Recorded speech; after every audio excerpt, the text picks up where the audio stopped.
ಸಿಂಹರಾಶಿ ಆಹಾರದ ಬಗ್ಗೆ ಹೆಚ್ಚು ಗಮನ ಇರಲಿ. ಶೀತ ಸಂಬಂಧವಾದಂತಹ ಸಮಸ್ಯೆಗಳು ನಿಮ್ಮನ್ನು ಕಾಡುವಂಥದ್ದಿದೆ.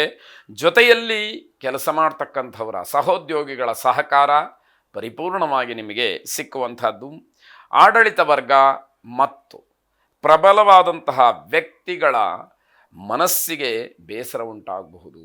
ಯಾರು ನಿಮ್ಮನ್ನು ನೌಕರಿಗೆ ಸೇರಿಸಿರ್ತಾರೋ ಅಥವಾ ಯಾರ ಕೈ ಕೆಳಗೆ ನೀವು ಕೆಲಸವನ್ನು ಮಾಡ್ತಿರ್ತೀರೋ ಅಂಥವರಿಗೆ ನಿಮ್ಮಿಂದ ಒಂದು ಸ್ವಲ್ಪ ಬೇಸರವಾಗುತ್ತೆ. ನಿಮ್ಮ ನಡವಳಿಕೆ, ಮಾತು, ಕೆಲಸದ ರೀತಿ ಇವೆಲ್ಲವೂ ಕೂಡ ಬೇಸರಕ್ಕೆ ಕಾರಣವಾಗುತ್ತೆ. ಸೂಕ್ಷ್ಮವನ್ನು ಗಮನಿಸಿ ನೀವು ಕ್ಷಮಾಯಾಚನೆ ಮಾಡುವಂತಹ ಸಂದರ್ಭ ಏನಾದರೂ ಇದ್ದರೆ ಅದನ್ನು ಆ ಕ್ಷಣದಲ್ಲಿ ಮಾಡಿ.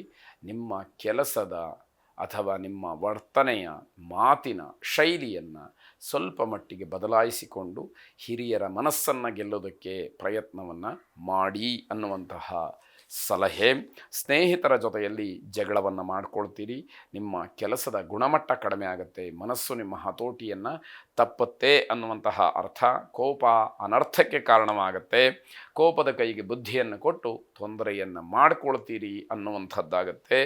ನಾರಾಯಣೀ ದುರ್ಗಾ ಪ್ರಾರ್ಥನೆಯನ್ನು ಮಾಡಿ. ಶುಭವಾಗಿ. ಕನ್ಯಾ ರಾಶಿ, ನಿಮ್ಮದೇ ಆದಂತಹ ತಪ್ಪಿನಿಂದ, ನಿಮ್ಮದೇ ಆದಂತಹ ಕೆಟ್ಟ ಹೊಟ್ಟ ಮಾತಿನಿಂದ ನೀವು ಜೀವಕ್ಕೆ ಕುತ್ತನ್ನು ತಂದುಕೊಳ್ಳುವಂತಹ ಸಾಧ್ಯತೆಗಳಿರುತ್ತೆ. ಗಮನಿಸ್ಕೊಳ್ಬೇಕು. ರಹಸ್ಯ ಶತ್ರುಗಳ ಬಗ್ಗೆ ತುಂಬ ಎಚ್ಚರಿಕೆಯನ್ನು ವಹಿಸಿ. ವಾಹನ ಚಾಲನೆ ಮತ್ತು ಹೊರಗಿನ ಪ್ರಯಾಣ ಈ ದಿವಸ ಬೇಡವೇ ಬೇಡ ಅಂತ ಅರ್ಥ. ಖಾಸಗಿ ಕ್ಷೇತ್ರದಲ್ಲಿ ಕೆಲಸ ಮಾಡ್ತಕ್ಕಂಥವ್ರಿಗೆ ನೌಕರಿಯ ಬಗ್ಗೆ ಚಿಂತೆ ಉಂಟಾಗ್ತಕ್ಕಂಥದ್ದು. ಕೆಲಸ ಯಾವಾಗ ಹೋಗಿಬಿಡುತ್ತೋ ಅನ್ನುವಂತಹ ಆತಂಕ, ಭಯದಲ್ಲೇ ಕೆಲಸವನ್ನು ಮಾಡ್ತೀರಿ. ಅಜೀರ್ಣ ಸಮಸ್ಯೆ ಅಥವಾ ಹೊಟ್ಟೆ ನೋವು ನಿಮಗೆ ತೊಂದರೆಯನ್ನು ಮಾಡ್ತಕ್ಕಂಥದ್ದು. ನಿಮಗೇನಾದರೂ ಕೆಟ್ಟ ಅಭ್ಯಾಸಗಳಿದ್ದರೆ, ದುಶ್ಚಟಗಳಿದ್ದರೆ ನಿಧಾನವಾಗಿ ಅದನ್ನು ಬಿಡುವಂತಹ ಪ್ರಯತ್ನವನ್ನು ಮಾಡಿ. ಇವತ್ತೇ ಈ ಕ್ಷಣವೇ ಅದಕ್ಕೆ ಸಂಕಲ್ಪವನ್ನು ಮಾಡಿ ಎನ್ನುವಂಥದ್ದು. ವಿದ್ಯಾರ್ಥಿಗಳಿಗೆ ಯಶಸ್ಸು ಸಿಕ್ಕುವಂಥದ್ದಿದೆ. ಪಿತ್ರಾರ್ಜಿತವಾದಂತಹ ಆಸ್ತಿಯ ವಿಚಾರಕ್ಕೆ ಸ್ವಲ್ಪ ಮಟ್ಟಿಗೆ ಜಗಳ ಆಗುತ್ತೇನೋ ಅನ್ನುವಂತಹ ಸೂಚನೆ. ವಾಯವ್ಯಾಸ್ತ್ರ ಮಂತ್ರವನ್ನು ಶ್ರವಣ ಮಾಡಿ. ಶುಭವಾಗಿ. ತುಲಾರಾಶಿ, ಸೋದರ ಮಾವನಿಗೆ ತೊಂದರೆ ಆಗಬಹುದೇನೋ ಅನ್ನುವಂತಹ ಸೂಚನೆ. ಅದನ್ನು ಗಮನಿಸಿ ಜಾಗ್ರತೆ ವಹಿಸಿ. ವಿರೋಧಿಗಳು ನಿಮ್ಮನ್ನು ಸೋಲಿಸಬೇಕು ಅಂತ ಹೇಳಿ ಬಹಳ ಕಾತುರವಾಗಿ ಹಲವಾರು ವಿಚಾರಗಳಲ್ಲಿ ಇರ್ತಾರೆ. ಜಾಗ್ರತೆಯನ್ನು ವಹಿಸಬೇಕು. ಅದನ್ನು ದಾಟಿ ಗೆದ್ದು ಬರತಕ್ಕಂತಹ ಶಕ್ತಿ ಭಗವಂತ ನಿಮಗೆ ಅನುಗ್ರಹ ಮಾಡಿರಬಹುದು. ಆದರೆ ಪ್ರತಿ ಹಂತದಲ್ಲೂ ಕೂಡ ವಿರೋಧಿಗಳು ತುಂಬ ಜಾಗ್ರತೆಯಿಂದ ಇರ್ತಾರೆ ಅನ್ನುವಂಥದ್ದನ್ನು ಗಮನಿಸಬೇಕು. ಆಕಾಶ ಮಾರ್ಗದಲ್ಲಿ ಹೋಗ್ತಕ್ಕಂತಹ ಪ್ರಯಾಣಕ್ಕೆ ಒಳ್ಳೆಯದಲ್ಲ ಅಂತ ಹೇಳಿ ಅದರ ಅರ್ಥ. ಅಂದರೆ ಫ್ಲೈಟ್ನಲ್ಲಿ ಓಡಾಡ್ತಕ್ಕಂಥದ್ದು ಅಷ್ಟು ಶುಭ ಸೂಚಕವಾಗಿಲ್ಲ ಅಂತ ಹೇಳಿ ಅದರ ಅರ್ಥ. ಗಮನ ಇಲ್ಲದೆ ಮಾಡಿರ್ತಕ್ಕಂತಹ ಕೆಲಸಗಳಿಂದ ತಪ್ಪಿಗೆ ಸಿಗ ಹಾಕ್ಕೊಳ್ಳುವಂತಹ ಸಾಧ್ಯತೆ. ಸಂಬಂಧಿಕರು, ಸ್ನೇಹಿತರು ಮನೆಗೆ ಬರಬಹುದು. ಆಗ ಒಂದಷ್ಟು ಖುಷಿ ನಿಮ್ಮದು ಆಗ್ತಕ್ಕಂಥದ್ದಾಗುತ್ತೆ. ನಿಮ್ಮ ಸಾಧನೆ ಅಥವಾ ಯಾವ ವಿಚಾರ ಇದೆ ಅವರ ಜೊತೆಯಲ್ಲಿ ಹಂಚಿಕೊಳ್ತಕ್ಕಂಥದ್ದು, ಆ ವಿಷಯದ ಬಗ್ಗೆ ಒಂದಷ್ಟು ಹೇಳುವಂಥದ್ದು ನಿಮ್ಮಿಂದ ಆಗುತ್ತೆ. ಹೊಸ ಹೊಸ ವಿಚಾರಕ್ಕೆ ಹಣವನ್ನು ಕೂಡಿಡ್ತಕ್ಕಂತಹ ಆಲೋಚನೆ ನಿಮ್ಮ ಮನಸ್ಸಿಗೆ ಬರತಕ್ಕಂಥದ್ದಾಗುತ್ತೆ. ಅದು ಉತ್ತಮವಾದಂತಹ ವಿಚಾರ.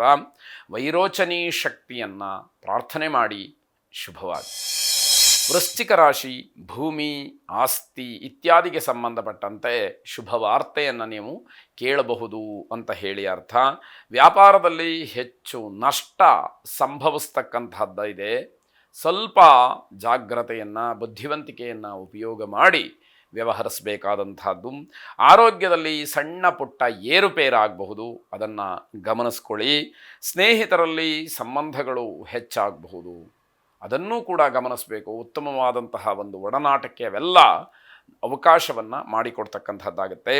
ವಿರೋಧಿಗಳ ಜೊತೆ ಬಹಳ ಜಾಗ್ರತೆಯಿಂದ ವರ್ತಿಸಬೇಕಾಗತ್ತೆ. ನಿಮ್ಮ ಶಕ್ತಿ ಸಾಮರ್ಥ್ಯವನ್ನು ನೋಡಿಕೊಂಡು, ವಿರೋಧಿಗಳ ಶಕ್ತಿ ಸಾಮರ್ಥ್ಯವನ್ನು ಗುರುತಿಸಿಕೊಂಡು ವ್ಯವಹರಿಸಬೇಕಾದಂಥದ್ದು ಮುಖ್ಯವಾಗುತ್ತೆ.